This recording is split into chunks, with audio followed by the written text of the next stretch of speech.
Oh, hey, MC Starman here with my good friend Dayana Robinson. How you doing, Day? I'm doing all right. I'm doing okay. Riding the waves. And we're coming to you from Cowichan Valley. We're coming to you from Cowichan Bay, actually, in the Quatsin Territory. And today is July 4th. We've just passed the Cancer new moon. And today we're excited to talk about the upcoming Capricorn full moon.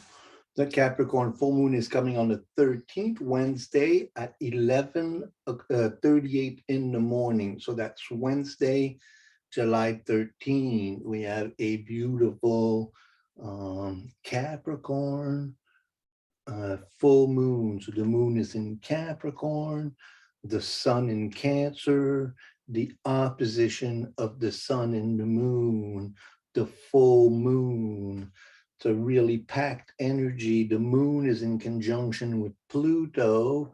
Pluto is the lord of transformation, death, and rebirth, whatever it is dying within me so that I can be reborn to a higher octave of expression. So that moon, Pluto conjunction is a difficult moon, difficult full moon, kind of a dark moon rising. And I think a lot of us are feeling that kind of energy. Then on the other side, there's a sun in Cancer, so very nurturing sun in conjunction with Mercury. So you were talking about that, how it's important to communicate clearly what it is that nurtures you, huh? Your emotions, learning to communicate your emotions clearly in the light of what's dying within you, that Pluto moon, so then that sun, Mercury, moon, Pluto opposition. That's so making sure that you communicate real clearly what it is that you need to be emotionally intelligent about this process of transformation. What's also really interesting about this full moon is that it forms a T square. So a T square, so 290 degrees like this and like that, with Chiron Jupiter in Aries. So Chiron Jupiter, um, the in Aries. So Jupiter in Aries is really enthusiastic and really big. Let's go, let's do this. And then Chiron is the ancestral womb, so then we have a 6-planet T square with the full moon and with Jupiter Chiron. So then the real need to handle the ancestral wounding and the ancestral rage. Have you been feeling that kind of in your own process? Yeah, there's definitely a big call to not hiding from what needs to be healed in myself, and also witnessing that in my family and friends and clients and community. It's a lot of big need for deep healing, and also I think a need to release this like uh oh, I need healing. I need like the wounded healer aspects. Sometimes we get stuck in the I'm hurt, I'm broken, I'm whatever, when really it's, well, what can I do to move forward from this? And I think maybe that could be some of the Jupiter influence in Aries saying, okay, well, like, what is the next step forward? What is the expansion? What is the next step? And one of the things I was just noting too is that this big T square, it's all in cardinal signs. And cardinal signs like to initiate and start something new. Right. So we could see a lot of maybe tricky at times, but a lot of tricky new beginnings or new ways moving forward, new ways looking and working with our wounds. You get really a feeling, that I don't know. One of the big things that comes up to me, I'm studying the stars, and we're kind of in a rest mode in summertime, but it's like okay, what's next? What is next? And then we did a really good video with Alan on the last Saturn Uranus square, the fourth wave of the Saturn Uranus square. That I'm going to put a link at the end of this video. That's a really must watch in terms of what's going on, but you kind of really feel that they're, even in the weather and in everything that we're facing, whether it's, you know, socio-political or the actual weather itself, feels like the times are like really intense or about to, you know, I think that, you know, that saying, you know, or saying, you know, okay, what's coming up next, you know?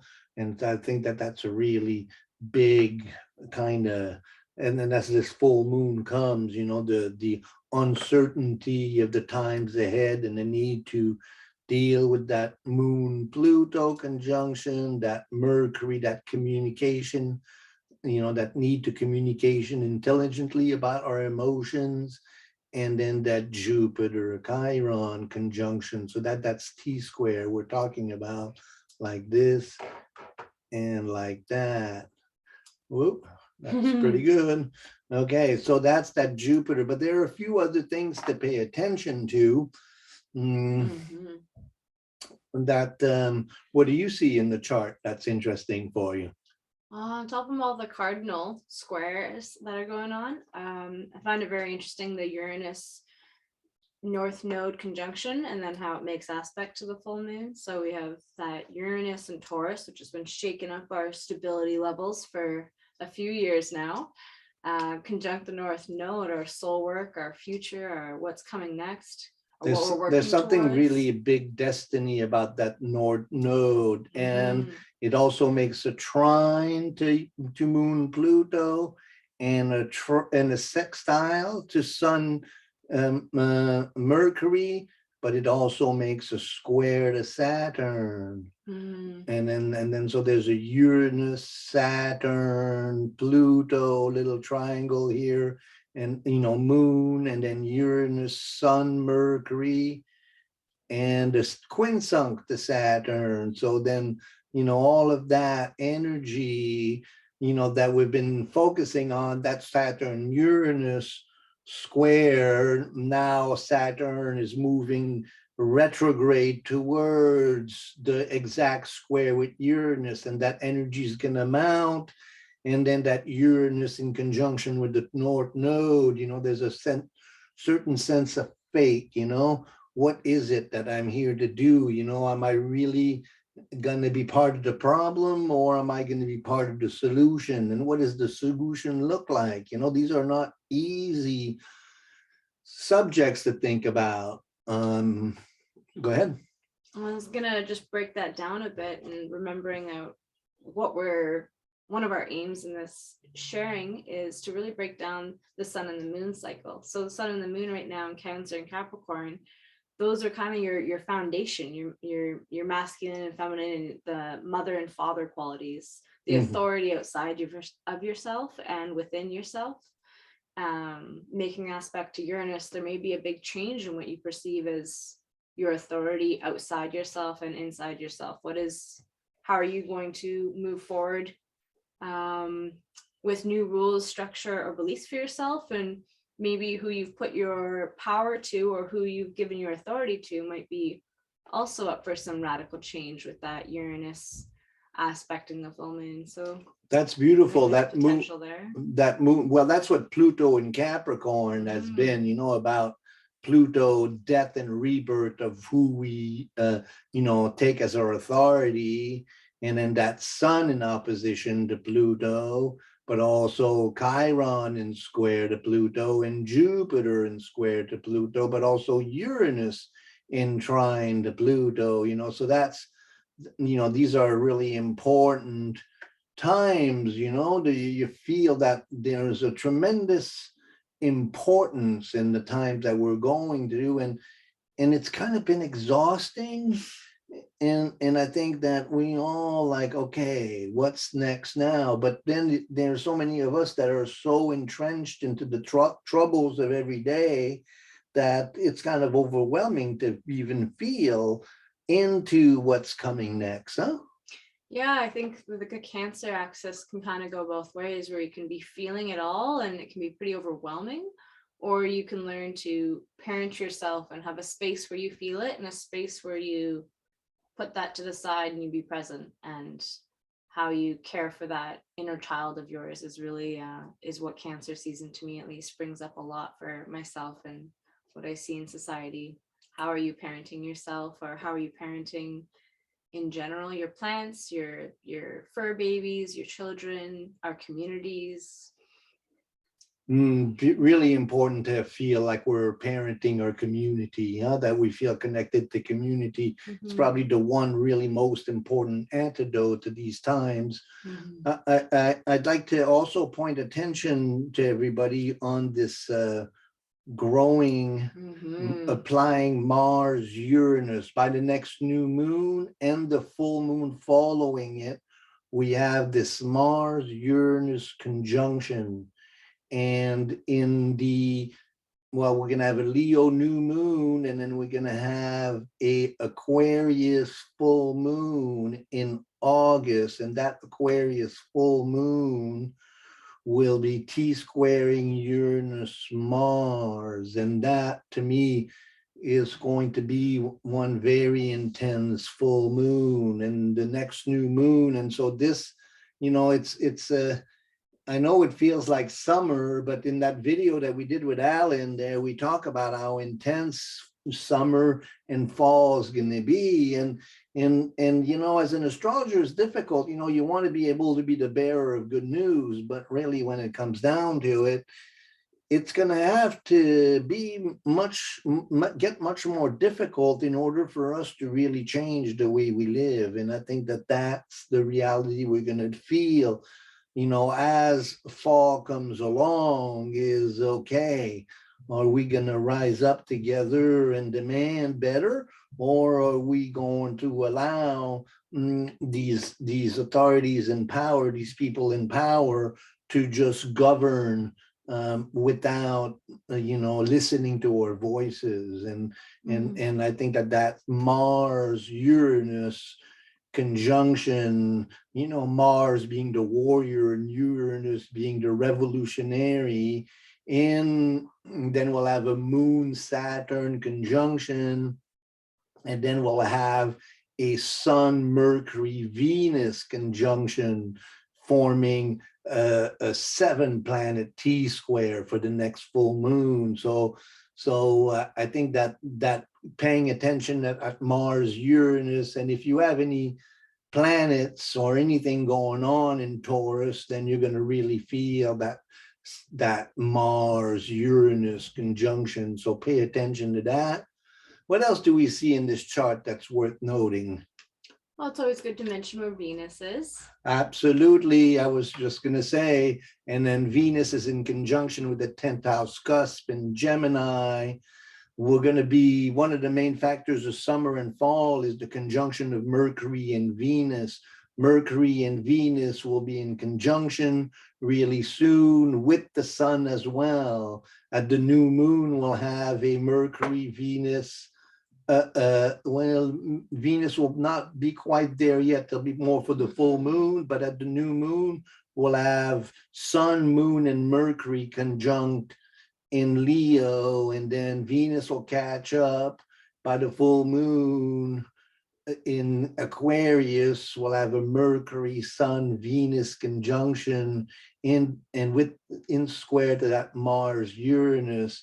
So then these three planets, Mercury, Venus, and Mars, they represent Mercury, how we communicate, Venus, how we feel, and Mars, how we get things done. And so these are purely personal planets. They relate to our own way of dealing with these functions of communicating, of feeling loved, and of expressing our will. And so with the sun and the moon, and with Saturn and Uranus, you know, that confrontation with the collective need to evolve, which is Uranus, and Saturn, the discipline to be the light bringer, you know, the discipline to be all that I am. Big issues right now. It's like we can't really not engage, huh? It's like spectators watching from the sideline, feeling like victims, or really taking responsibility for ourselves in our lives and saying, well, what am I invited to do? That's where I'm seeing this, at least a lot in the people in my surroundings, is this big call to wanting to show up. A lot of people want to engage, and some of them know how, and some of them don't yet for themselves. But there is this big call to engage. And so when you're saying about wanting to bear good news and how the next few months will be pretty intense, especially hitting mid-month August onwards, the work you do now is going to be, I think, what propels us throughout this fall. So this is actually a really wonderful time to really, like I said, be your own best parent, take care of yourself, figure out what showing up for yourself looks like and what feels good, because that self-integrity and care is going to go a long way in the next few months, I believe. And yes. And again, that Saturn Uranus square, we've been through 3 exact Saturn Uranus square in the last year and a half. And then we come to the last and the fourth one, the fourth wave. The importance of that Saturn Uranus square, one after the other, the intensity of it keeps building up. The last time that Saturn and Uranus, the last square, that was during the turn of the year and during the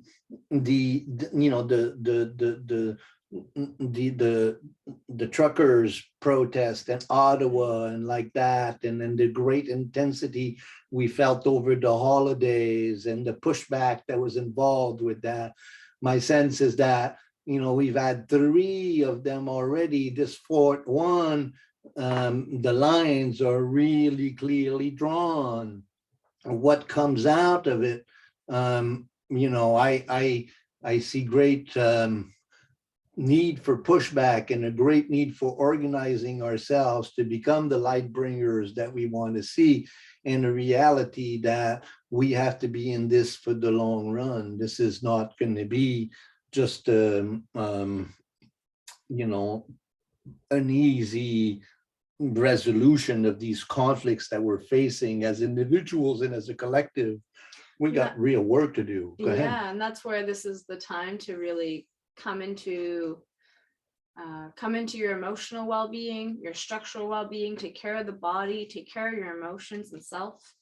Now is the time to care for that, because the Uranus Saturn square that Martin is speaking to, and Alan and Martin did a wonderful video on, is coming next month at the end of the month. So we've just started July. There's a fruition in July, that full moon that's going to come, which is the Cancer is ruled by the moon, and the moon's going to be in Capricorn, and Capricorn is ruled by Saturn. So this is going to be a full moon that maybe has a lot more structure, organization, maybe a little bit more discipline than some full moons feel. A little bit less like last full moon was that Gemini Sagittarius axis, a lot more gathering and maybe partying or celebrating life and sharing ideas and sharing medicine and new ideas and belief systems. This time it's definitely going to probably feel a little bit more constraining, showing up for work. It also falls on the 10th, 4th house axis. So your home versus work. What is the healthy relationship for those? What are your needs in those fields? How do you communicate your feelings and needs that well? And that work we do now is what's going to really propel us to show up the best we can for ourselves and each other next month and the months ahead that will be asking us to show up in new ways, for sure. Yeah, I think that this is definitely about showing up for sure. So you were going to give us some insight into some salts. Yeah, so I'm also a nutritionist. I love plant medicine and the body and watching how powerful those things work in a healing process. And tissue salts. Here, I don't know if it's showing up actually. Okay. I'll keep blabbing about. Keep blabbing. Go ahead. Blab. Tissue salts have been a pretty amazing discovery for me in the last few years. They are not necessarily the minerals themselves as much as the carrying allies that help the minerals go where they need to in the body. And there's a whole body of work that was done around the turn of the 18th century around tissue salts and how there's 12 of them and their connection to the 12 astrological signs. So the first tissue salt considered tissue salt number 1 is Calcera florica, which is also calcium fluoride. And it's really important for supporting elasticity within the joints, the skin, and the circulation system. It also helps to improve skin tone, chapped or cracked skin, and the hardening of skin, really about the skin and then the joints, the muscular system, and flexibility. It also helps with bones, bone growth, teeth enamel, varicose veins, constipation, and hemorrhoids. So this tissue salt, it's really fundamental for allowing things to be able to move and flow. And then we think about Cancer, it's the first water sign that initiates movement and flow. So I think that's a really beautiful connection in there. Cancer also in the body rules the breasts, the chest, and the stomach. So the core of what we are, in a lot of ways, the core of the body. And then I think it's neat how Cancer Capricorn axis, coming back to that parental axis again, the structure and the emotional and the structural well-being of ourselves. The second tissue salt is Capricorn. Well, I was going to say, ever since we've been doing this together, it feels to me that I pay attention more and more to these things. And I think what's really interesting, you were talking about Cancer and now I've been, having some issues with my core and so you were talking about these things, and then I was relating to that. Now tell us about this full moon. Yeah, so typically in the tissue salts, it follows the sun. But I think it's fun to mention the moon because they always work in these accesses together.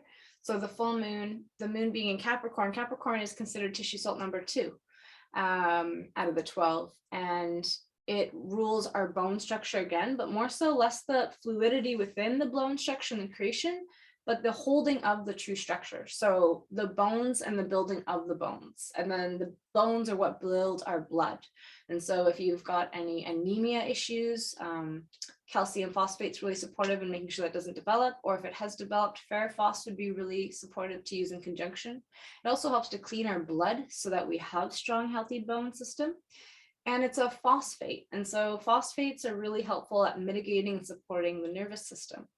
And when we have that Capricorn strong energy, you have to have a strong nervous system to keep staying in authority strong state.